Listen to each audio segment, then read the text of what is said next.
معیشت کو اگر میں 6 مہینے کے اندر ٹھیک نہ کر دوں تو پھر میرا نام شہباز شریف نہ. یہ شہباز شریف صاحب تو جو ہے کہ وہ کہا کرتے تھے کہ ہم 6 مہینے کے اندر جو ہے کہ وہ معیشت کو ٹھیک کر دیں گے.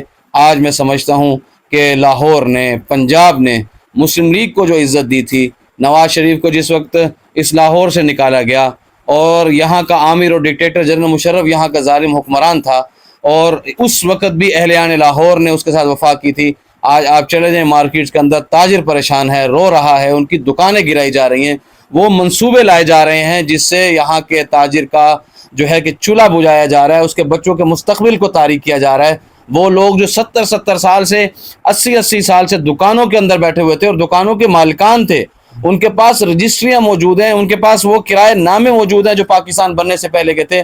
ان لوگوں کو کہا جاتا ہے کہ یہ قبضہ مافیا اور قبضہ گروپ ہیں. پوری سوچی سمجھی سازش کے تحت جس طریقے سے بین الاقوامی مالیاتی ادارے کسی ملک کو کنٹرول کرتے ہیں، اس ملک کو کنٹرول کرنے کے لیے مسلم لیگ اور اس کے اتحادی فرنٹ مین کا کردار ادا کر رہے ہیں، جسے عوام مسترد کر چکی ہے.